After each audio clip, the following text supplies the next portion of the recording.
Moving some things around today on a Football Friday. Mike Tirico going to join us at 7:35. Means we're going to move the cookie jar to 7 o'clock. 10 minutes. We'll get to it. Ticket texter. John hates the Sunday Night Football song. That seems like you say you hate our national anthem. No, I don't mind the song. I mind the voice. He doesn't like Carrie Underwood. Really? Nails on a chalkboard. What about the Greg Hargrave edition, though? Oh, I'd rather have that one. You rather than put Greg. Oh, yeah. So great.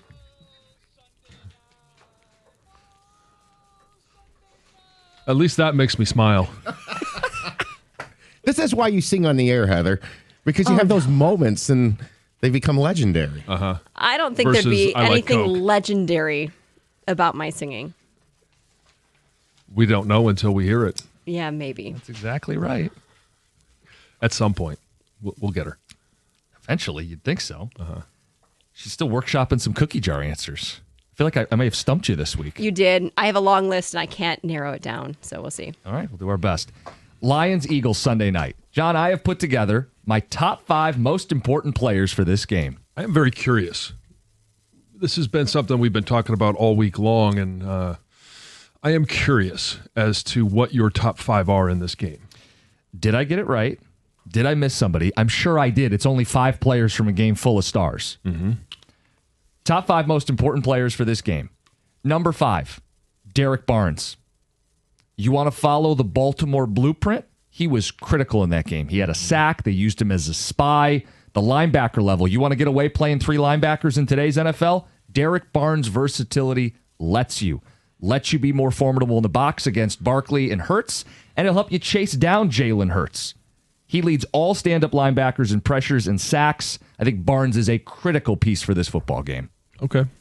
Number 4, I think we expect it to be a close football game, right? Spread indicates within a field goal. You're going to need a big explosive play. J-Mo. The Eagles' defense is 30th in average depth of target.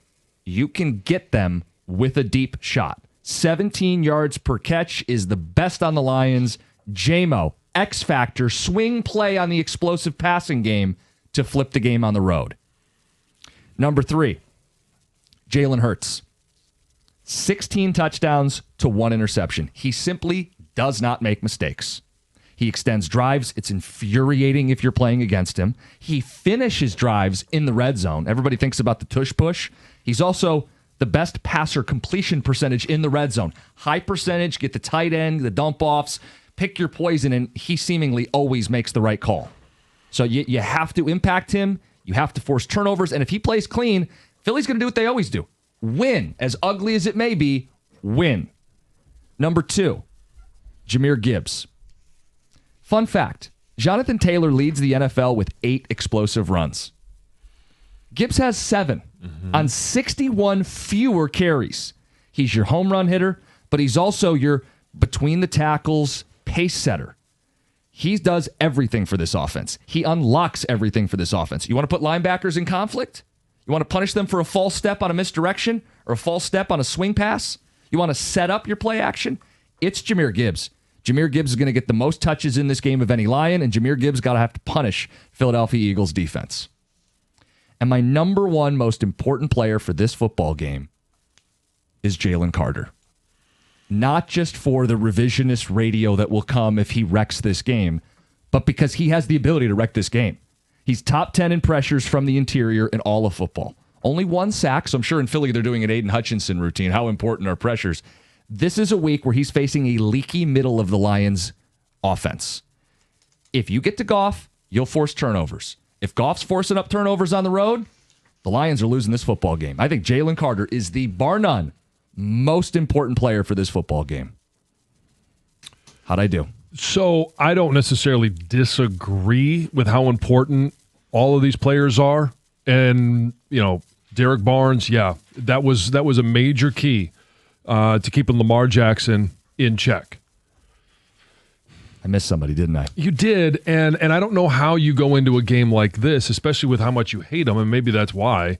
But Jared Goff, in regards to you're going to have to get a good performance from him. And I don't think it's, hey, you don't have to get a 300-yard passing day from Jared Goff, But when you hear from Dan Campbell, and it's not just because he was calling plays last week, it's been this way really for a number of years.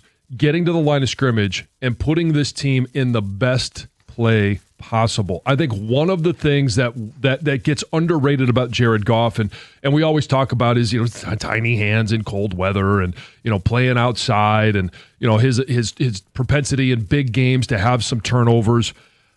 It's the mental side of it for Jared Goff in regards to just how much he understands this offense. And it is this offense now that he is operating because it's the offense from the last couple of years. It is Dan Campbell's offense.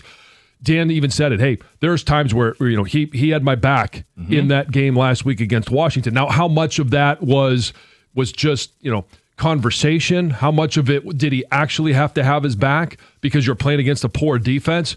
When you're going against this Philly defense and you're looking at where those linebackers are, if they're going to be blitzing, he's really good against the blitz as long as he gets that ball out. And what happened last week? Less than 2.5 seconds, that ball was gone.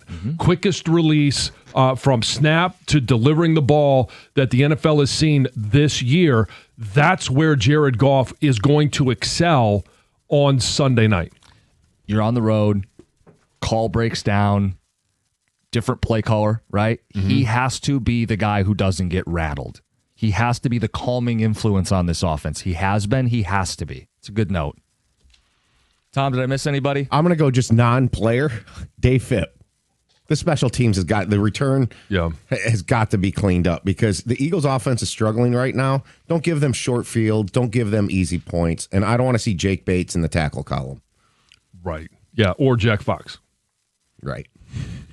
Let's get to the cookie jar next. 97.1.